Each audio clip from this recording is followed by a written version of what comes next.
language is a resource. And as writers and authors, we all know that language is a resource. We painstake over every single word. It's a resource just like your time, your energy, your money. Your language is a resource. And so that's a great way for you to build an abundance mindset, is to make sure you're being careful with how you talk about yourself, how you talk about your money, how you talk about your financial life, because abundance is where the truth meets possibility. You are now listening to the highlight reel builder for authors, the Going North podcast. I'm your host, best-selling author, and Maxwell Leadership Certified Trainer, DomBrightmon.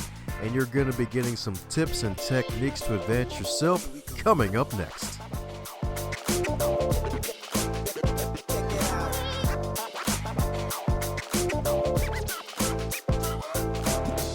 Today's episode is sponsored by the Going North Podcast.com shop. Head over to that wonderful website to pick up some merchandise. We got shirts, hoodies, mugs, t-shirts, flags, notebooks, journals, just about almost everything under the sun, even stickers and buttons indeed for your lanyards and for your decorations as well.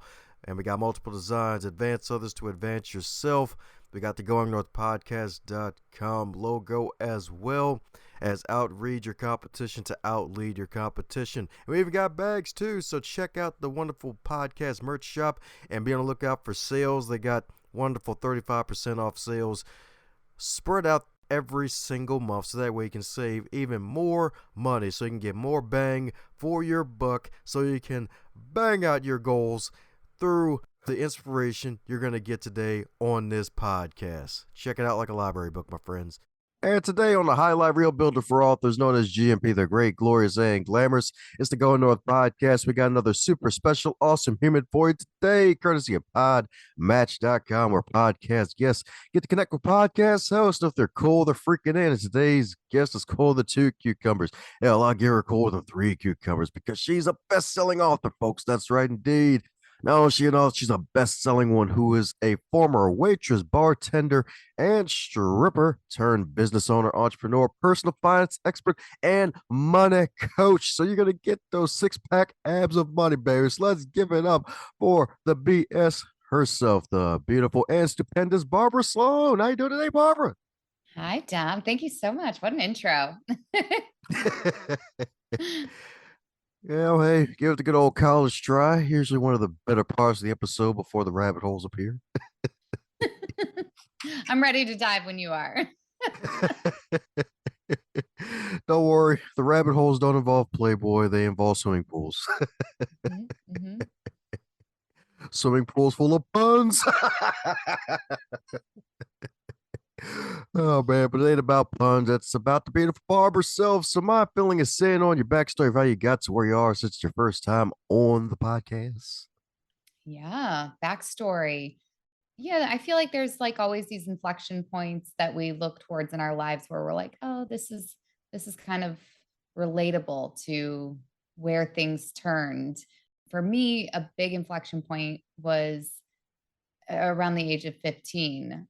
I was living with my dad, who was my primary and solo parent at that time. And he had had some substance use issues. And I ended up moving out of my home. I experienced homelessness for a little bit and worked a bunch of jobs in order just to kind of live.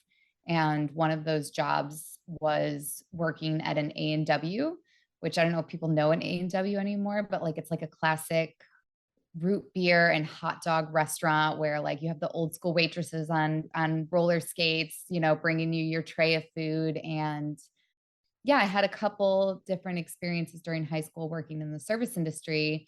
And at the age of 19, my dad passed away. And, we were close. He was a great person. He just struggled really hard.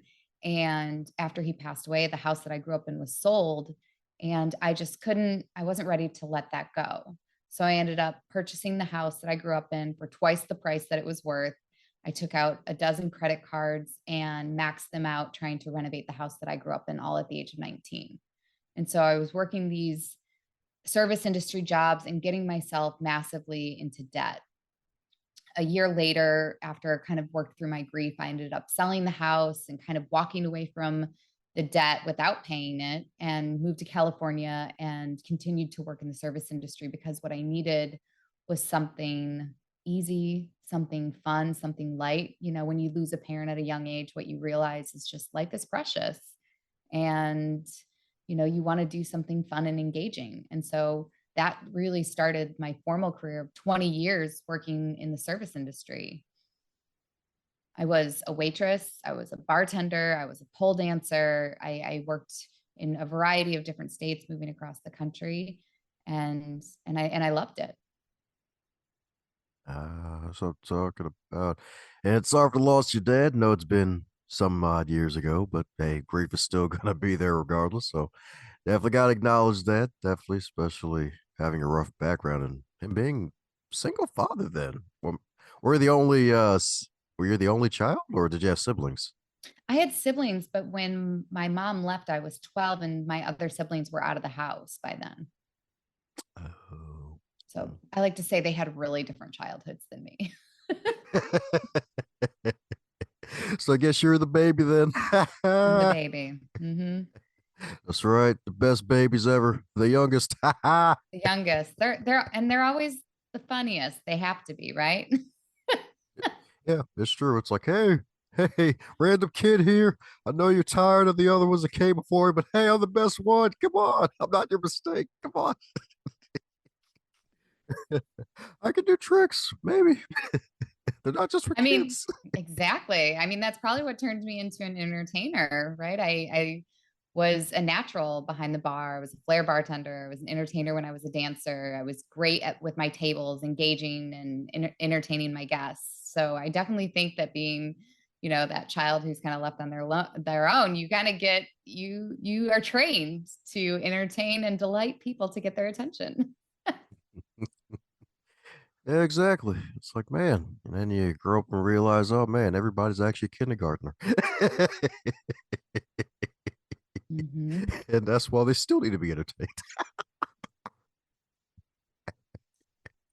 That's That's why we invented bars.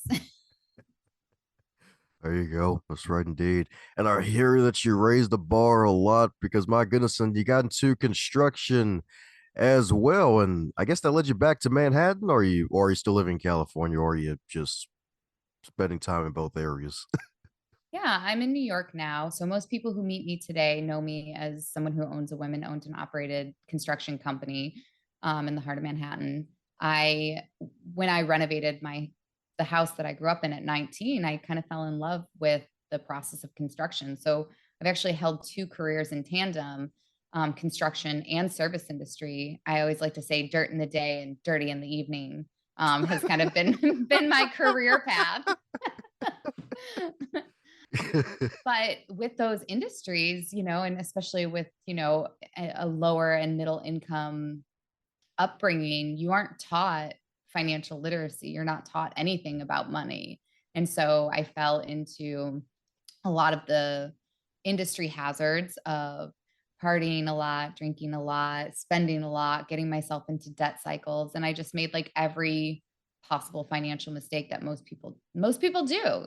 Most people are just not aware of how to keep their money together because money is such a shameful topic. Most people would rather talk about how much or how little sex they're having as opposed to how much money's in their bank account.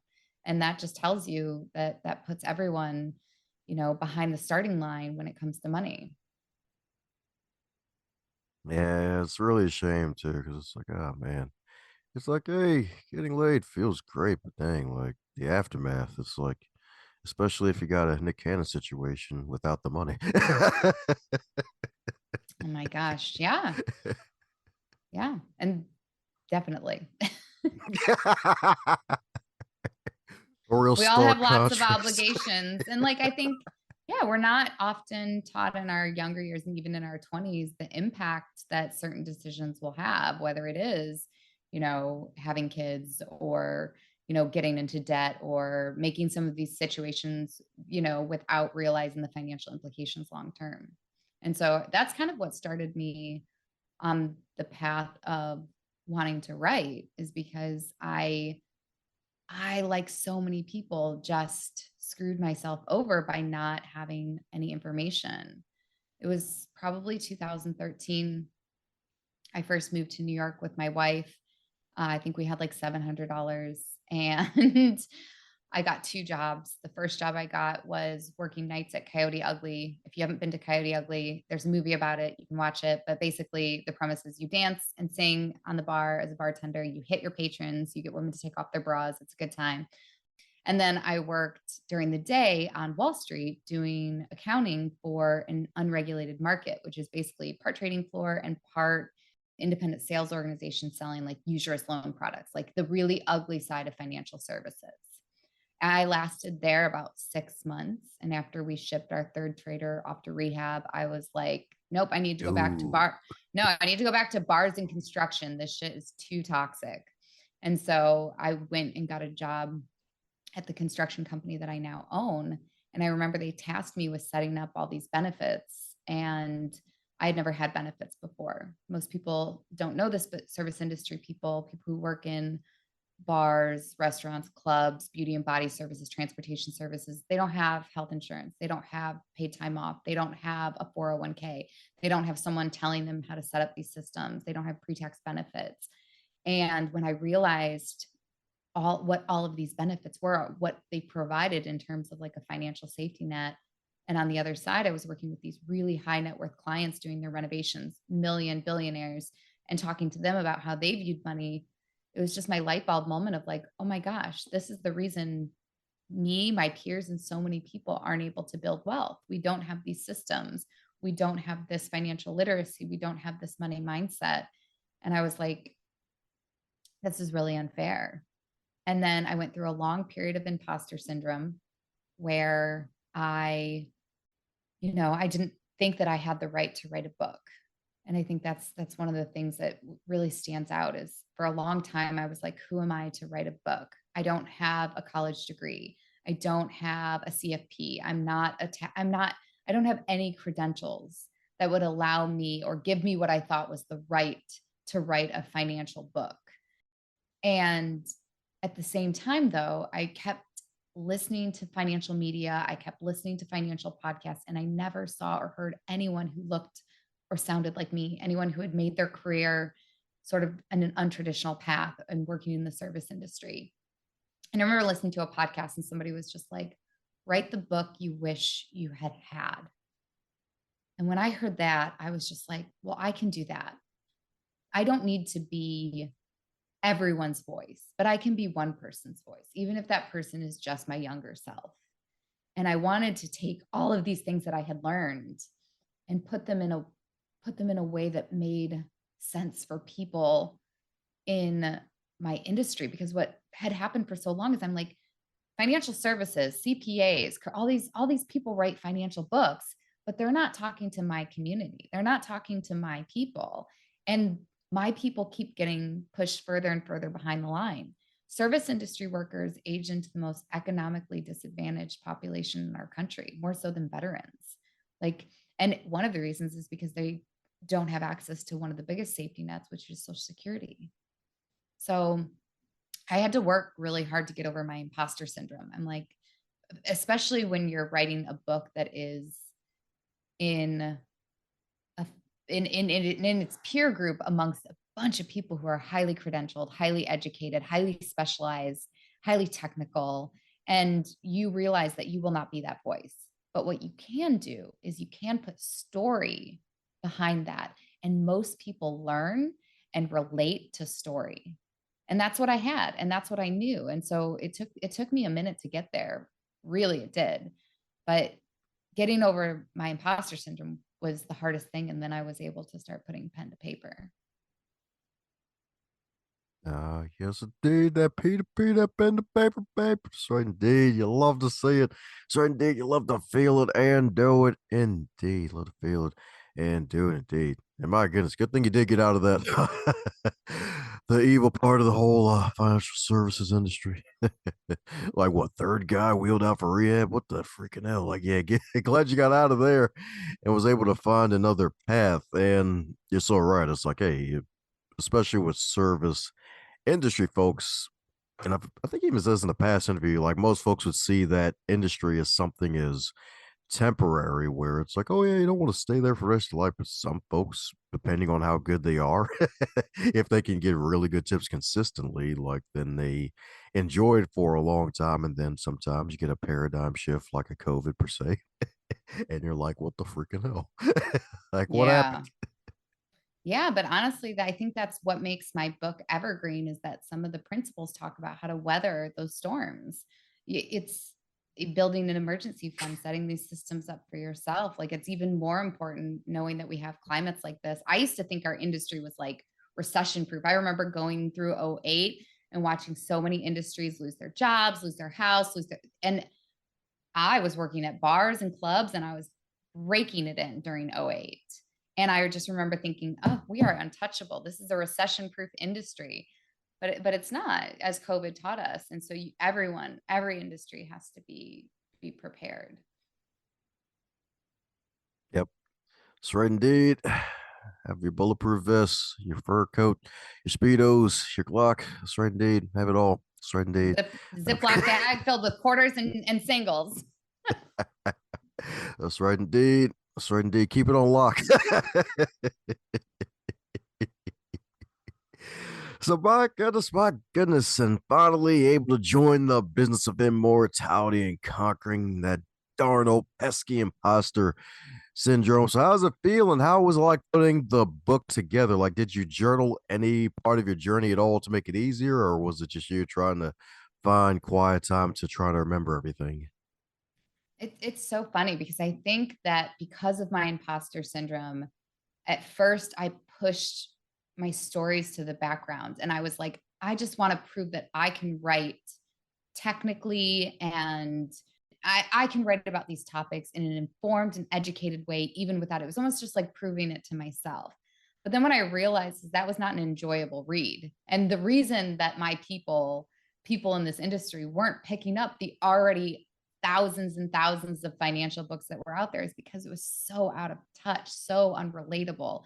And so that's when I had to start peppering in my stories and my experiences because I wanted people to know, like, you know what, I'm not just a CPA. I'm not a CPA at all. In fact, I'm not a, I'm not a broker. I'm not a credentialed MBA. Like I'm somebody who's been in the trenches. I'm somebody who has screwed myself over financially so many times. I have dug myself out of it so many times. And you're only going to get that by hearing my story. And you're only going to get that from seeing that I have both the know-how because I've done it and the know-how because I've self-educated for over 10,000 hours. But I do also have the experience of being in the trenches. And I do also have the experience of picking myself up so many times after failure, after financial failure, after financial failure. And so that was when I started to add in the story. It took me, I mean, I think the concepts of the book started to come to me in 2013 and then again in 2016. 2016, the politic world was like over the top and I was like, I can't listen to any of this nonsense anymore. I did like a media blackout. I was off social media. I was off all media. I was just listening to financial media and I was just like, gosh, there's just no one here to represent the gig economy, consultants, anyone who doesn't work a 9 to 5. There's no one out there talking to them. And so I think in 2016, I started to put pen to paper. And I think I really, really got through most of it in 2019. And then that began editing. And editing took me, I mean, before I wrote this book, I had never met another author. So I had no frame of reference. I had no idea how to do this myself. And it was really important to me to self-publish because here I am writing a book telling people that they can have success doing things in a non-traditional way. And I wanted to eat my own cookie and self-publish to show once again, like you can succeed doing things your own way, how you want it done. And so, yeah, it was really important to me to self-publish, but man, I had no idea what it entailed. So it was just a ton of reading blogs and Googling things. And then I went to a conference And I finally talked to a couple of other authors, and I was just like, oh, and I asked 1,000 questions. And, then the editing process started. And that was another year of editing. I had no idea how long editing would take. No idea how long editing would take. And scrapping it and rewriting it and being so over it that you're just like, oh my God, I don't care. You write whatever you want, because this is so, like, I just getting so frustrated, throwing it away, coming back to it. I mean, there's just, it's really a life. It takes on a life of its own during the editing process. And then, publishing and launching, again, just in every way, I was ill prepared, and I just had to grind through each of those steps and figure it out by just reading and asking 1,001 dumb questions. Well, hey, 1,001 discovery questions, if you ask me. So I indeed had that wonderful curiosity shovel out into the world and dug through the dirt and all the fluff. I was able to find the answer, and it's like, hey, finally on the other side. It's like, hey, the chicken finally crossed the road, y'all. That's right, indeed. Mm-hmm. It takes many paths, and I just, mine was a long one for sure. And it never looked, I don't know, I think maybe when you think that you're going to write a book, you just have all these ideas about what it's going to look like. You just envision yourself like, I don't know, I always thought I would be like, riding these long train rides and writing on long train rides. That happened once. Like, the majority of my book was written like in my pajamas on my couch. Like, it was not glamorous, like you're like Googling words. What's a synonym for this? Because I've used this word too many times. Or, I mean, it's not glamorous, but it is rewarding. Heck yeah. That's right, indeed. That's right, indeed. Get to give yourself your own metaphorical gold bar afterwards. It's like, yeah, baby. That's right, indeed. Success. It finally freaking happened. It finally freaking happened. Like, it's finally a conquering hero. So, my goodness.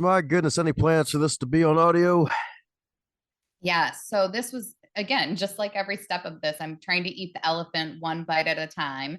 And, once I got the paperback release, I was like, okay.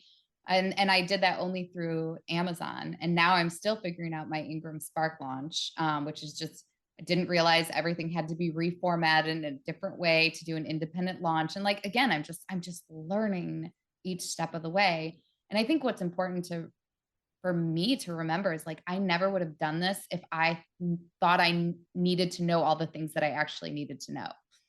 You just have to start and figure out each step as you go.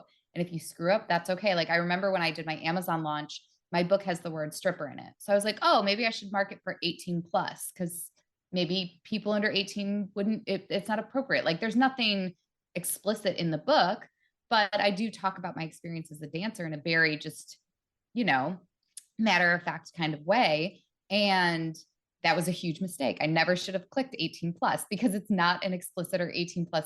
People think that's erotica. This book is not erotica. It's personal finance. Like, it's really dull money stuff, right? With some fun, peppery stories in there. But I kind of screwed myself on Amazon. I unclicked it.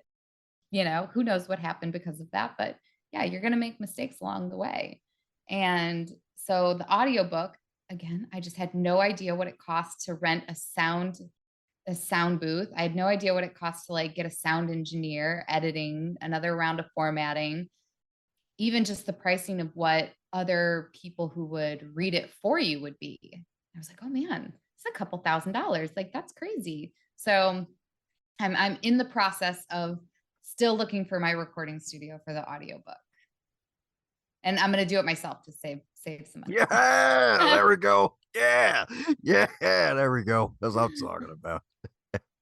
So indeed, that's the golden answer I always look for when folks decide to put their book in audio form. It's like, yeah, come on, get the blind readers.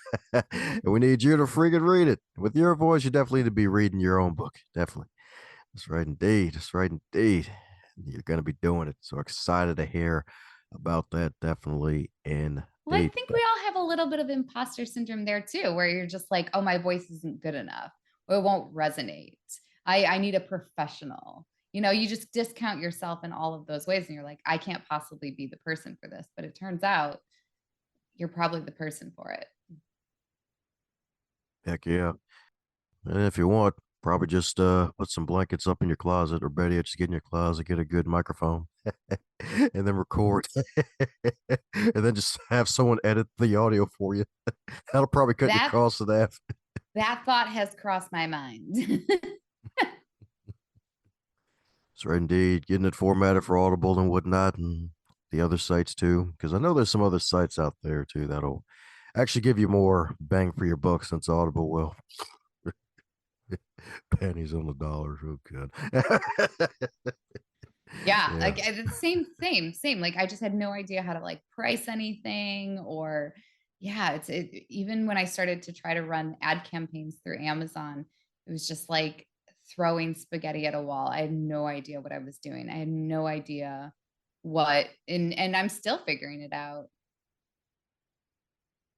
Hey, it's all good. Everybody's still figuring it out themselves. That's right, indeed. Even folks who are selling the quote unquote solution because things change. Funny enough, at the time of this recording, like one major way of marketing my podcast, and I recommend for other folks to do so at one point, is to put their RSS feed to their blog or podcast in their author central page. But Amazon got rid of that in December of 2022. So things change. You have to find new ways all the time for doing things. So Yeah. you're all good. You're all good.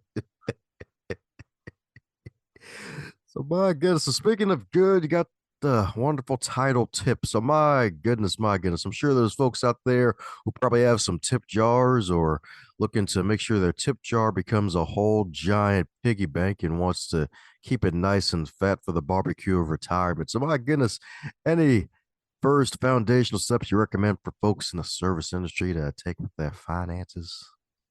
Yeah, my favorite financial pillar is the emergency fund. If you don't know what an emergency fund is, it's a safe, a bucket, a box, a bank account where you will keep anywhere from 3 to 6 months worth of your mandatory living expenses. And in the book, I like to call it an FU fund or fuck you fund. But this is a bucket of money. I remember the first time I heard about an emergency fund was from a financial advisor. And when he told me that this was supposed to just be a bucket of 3 to 6 months of money sitting, doing nothing, I was so offended. I was like, wait a minute, this is not supposed to be invested. This is not supposed to be for a down payment. This is not supposed to be for like a vacation. I was like, this is absurd. So then I just did what I always do, spent 6 months reading and researching everything I could on emergency funds. No, he's right. And I will say it's my favorite financial peace of mind that I have in place. It lets me sleep at night. It lets me show up authentically in every conversation, knowing that I don't need, like, especially in the service industry, there's a power imbalance. When you're serving somebody, there's that, you're not on the same footing. And so when you have that safety net, that financial means of 3 to 6 months in a savings account, you can say no to situations that may feel unsafe or pretty not cool. You can walk away from jobs that are toxic or problematic. It just gives you the autonomy to be who you are and act the way you need to act. And so that's the first thing I tell people, especially for in this day and age when we just went through COVID, we're about to go through a recession. Like, that savings is there to support you in the case anything happens. What most people do is they'll rely on a credit card in case of emergency. But we know what happens with credit cards. When one thing happens in our life, usually one or something else, right? It's Murphy's Law. When something happens, it all happens. And so that's how debt cycles happen. You pay off your credit card and then something happens, you go right back into debt. You go right back into debt. Where you have an emergency fund, that's for those things. That's you prepping for the things that you can't predict that would otherwise put you into a debt cycle. So my favorite thing to talk about is an emergency fund.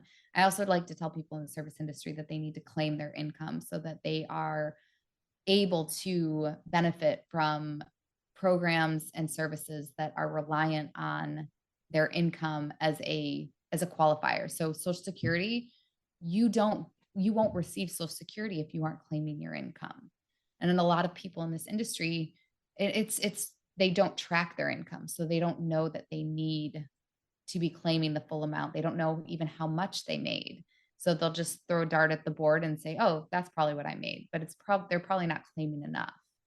The two biggest ways that Americans build wealth in the United States is through their 401k and through their primary residence. Service industry workers don't have access to a 401k, and they often aren't claiming their income. And so they don't have a means to apply for a mortgage. And so they're left out. So we have to go about it in different ways. If you don't have access to a 401k, that's okay. Everyone can have their own accounts to save for retirement. A retirement account only means that it's tax advantaged. So what? So what if you don't have a tax advantaged account? You can still have an IRA, which is an individual retirement account that you can set up yourself through any banking institution. You can still have a brokerage account, which you can invest in at any financial institution, or even use a robo advisor or any of the things online. So it's about challenging your limiting beliefs when you're like, oh, I just can't have access to this, or my industry won't provide this for me. No one is going to take care of future you except you. So we need to challenge those limiting beliefs, and we need to show up for our future selves, because our future selves, they're going to have a bad back. They're going to want a hot tub. They deserve nice things too. It's not just current you that deserves nice things. Future you deserves nice things too. Yeah, exactly. Don't want to be cussing out your younger self too much when you get older. It's like, yep, let's prepare now, right? Mm-hmm. Mm-hmm. That's right, indeed. Especially when that check engine light pops on way too many times at the most inopportune moments. Always at the most inopportune moments. It's like, dang it. Like, I'm not that old, but what the heck, man? Like, why? And talk to the elders, and it's like, oh, yeah, yep, that check engine light pops so many times. Uncle already comes to visit you a lot, especially in cold weather. It's like, oh, God, okay. Watch out for Uncle Artie. He is not the favorite uncle. Far from the favorite uncle. Yeah, stay clear of those creepy uncles. Yeah, yeah. He ain't just creepy, he's creaky. Ah! But it ain't just about creeks, even though these creeks don't have water. It's also about the good finances of dates. So, my goodness, is there a question that you wish to be asked more often when you're on podcasts? Oh, that's such an interesting question. I guess I would like to be asked more about the mindset of money. I think that we talk a lot about the math of money, but the mindset is way more impactful. Our behaviors are way more impactful on our money decisions than the math of it. And so I would love to talk more about how to create an abundance mindset, how to think about our financial traumas. Everyone is carrying around trauma, and all of that trauma shows up in your financial lives. Like most of us are walking around with somewhat of a scarcity mindset, and then we have to heal that in order to create abundance in our lives. And that scarcity mindset usually comes from things that happen as a kid. Whether you grew up seeing your parents argue about money and feeling like there was never enough, or you grew up, hoarding your savings in a piggy bank, or you grew up with a lack of resources. I remember losing $100 once, and that was a ton of money for our household. And I remember like 4 hours I spent walking up and down these 4 blocks, looking under bushes, in gutters, and under cars, trying to find it. And I was devastated and I was terrified. And I didn't want to go home to admit that I had lost it. And those things can show up in a lot of different ways as an adult. It can show up as avoidance, where we maybe don't check our bank accounts. We don't check our credit card statements. We don't open our mail. It can be avoidance in the way where we just don't like to talk about it. So we get angry anytime it gets brought up. It can show up as us feeling like we are deserved of purchasing things, where we'll say, oh, well, I deserve this. We all deserve all the things, but we still have to protect ourselves. And so it's not about deserving. It's about finding balance and intentionality and living according to your values. So those mindset things I think are way more fun to delve into than the math of it. The math is just the math. Oh, heck yeah, you can say that again. Mindset over math, huh? It's like the Eminem hour, baby. Money and mindset. You love to see it. You love to see it indeed. Because I want to think back to some other past guests we had to talk about finances on the show. Like a lot of them deal with that, at least the foundational piece is that mindset and taking care of your mental issues and having that abundance mentality so that way more money comes your way. So my goodness, well, what helped you with your mindset to where it's like you're missing money and then you're hiding in bushes and looking for bushes to now where you probably have a bunch of bushes and one of them might even be named George, metaphorically speaking. Yeah, there's four ways that I like to tackle an abundance mindset. The first is identity. So you build up an identity for the things that you want. Let's say that you saved recently. I put some money into savings. You are a saver. So use language and identity to build up that abundance mindset. You invested a little bit, you are an investor. Don't say things like, I'm broke. Say things like, I have a lot of obligations for my money. I'm not bad with money. I'm getting good with money. Language is a resource, and as writers and authors, we all know that language is a resource. We painstake over every single word. It's a resource just like your time, your energy, your money. Your language is a resource. And so that's a great way for you to build an abundance mindset, is to make sure you're being careful with how you talk about yourself, how you talk about your money, how you talk about your financial life, because abundance is where the truth meets possibility. And when you find that truth, but you use what's possible to meld that into something, that's you creating an abundance mindset. So I like language and I like identity. I also like charity. Charity is a great way to build an abundance mindset, because when you're giving, your brain is like, oh, I have enough to give stuff away. So I have enough. And so you're building that concept of enough into your brain by giving to other people. So charity is a great one.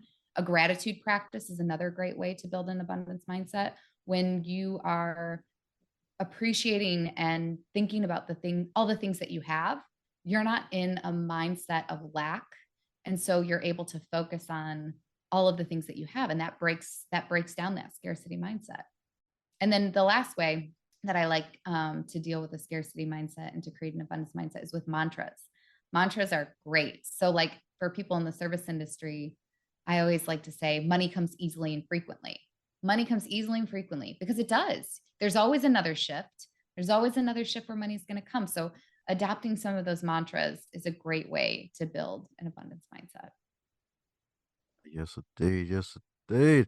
That's right, indeed. Barbara's giving you all tennis bracelet of wisdom today, baby. That's right, because that LIR, indeed. Language is a resource. That's right, indeed. Never heard it said that way, but it's so darn true. It's a freaking resource. It's like, hey, like money comes easily and frequently. Like, hey, good old affirmations, but said and spoken in a different way. Like, hey, your language is a resource, y'all. So use your resources properly. That's right, indeed. That's right, indeed. Heck, I guess this is another form of resource management, your language. Mm-hmm. That's right, indeed. That's right, indeed. Well, speaking of mindset, love to get folks to think about their books a different way to sell them to the audience and get them in their taste buds. So, if you're wondering for book tipped, if it were a food item, what would it be and why? My book were a food item. It would be nachos. It would be a great plate of nachos, because each bite has something very important on it. And even though it's just each bite is a snack, the whole thing is just a meal. Nachos, definitely nachos. That's such a fun question. And I love that you said nachos indeed, because it's like that, not your problem after reading this one and applying it, right?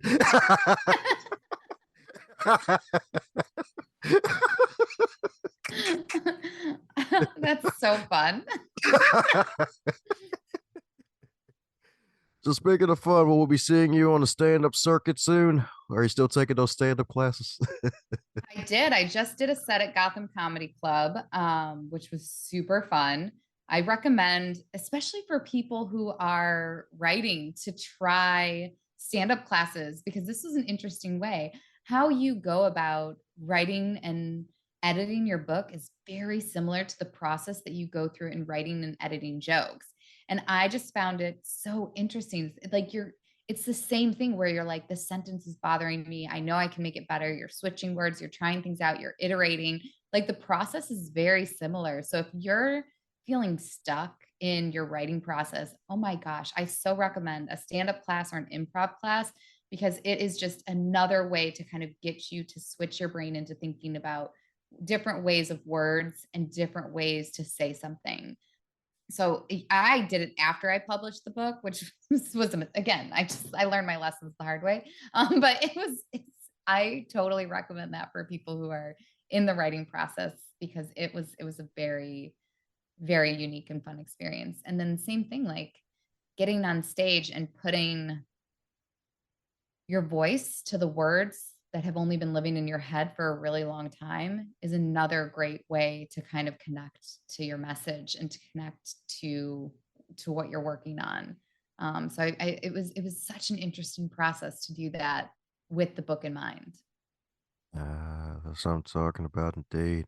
Besides, no need to fret if you decide to publish a second edition or another 5-year anniversary version of the book, or even your upcoming book. You can add some of your wonderful comedic flair to it in the wonderful reprise edition. That's right, indeed.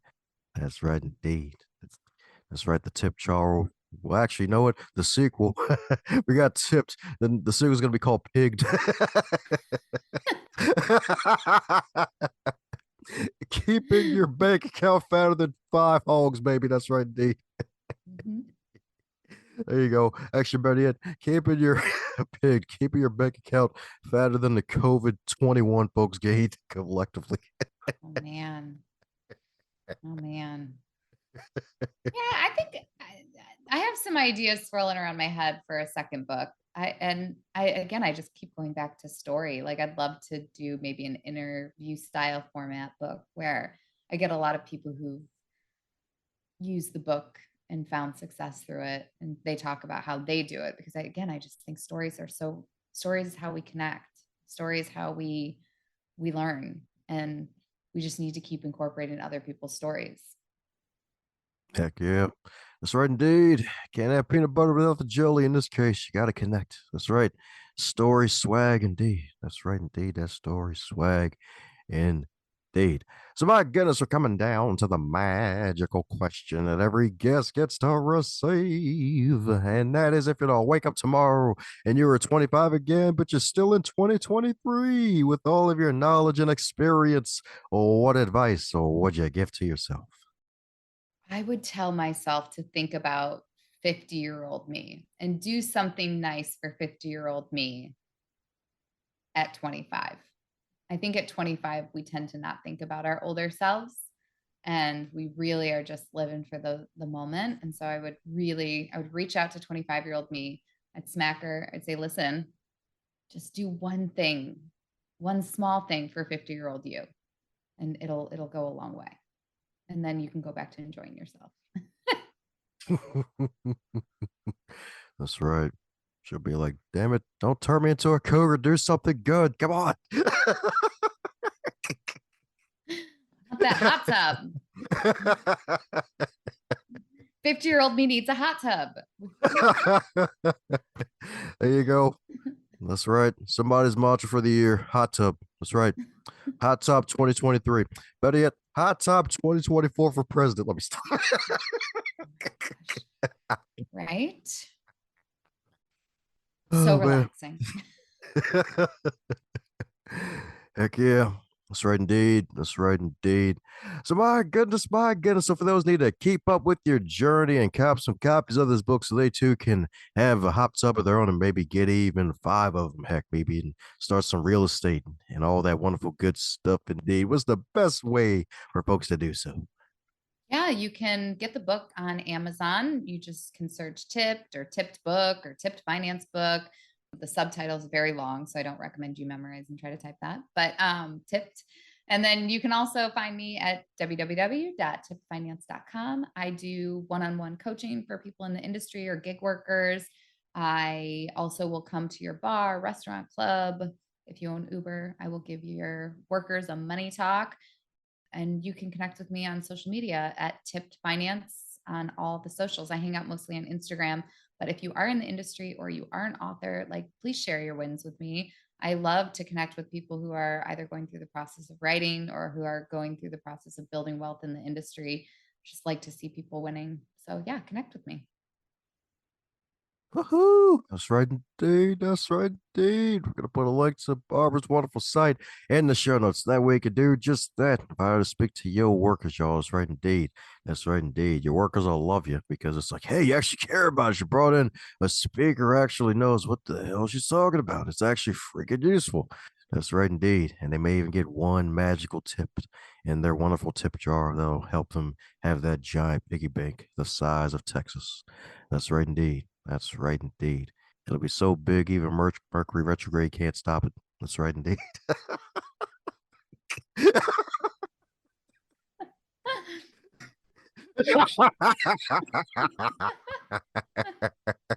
Only your YouTube listeners will get that joke.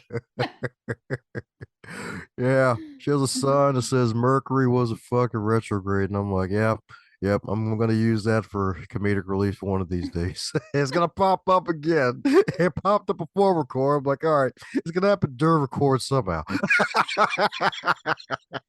Fucking Mercury. Mm. That's right, indeed.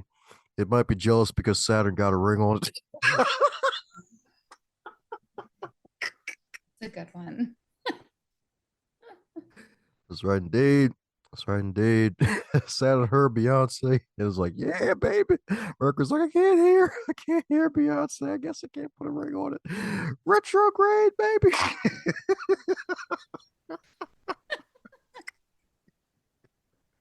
Before I dig another rabbit hole to jump in, any parting words before we close up shop? Oh no, I just think that everyone has a book in them, and I think that your story is important. And so keep plugging along and you'll get to the finish line. If you're hearing this part of the episode, that means you're one cool individual. Thanks a bunch for tuning in, and if you enjoyed what you heard, be sure to share it with at least one other person in your network. Bonus points for 3. And be sure to check out the backlog too while you're at it, because there are hundreds of wonderful episodes to choose from as well.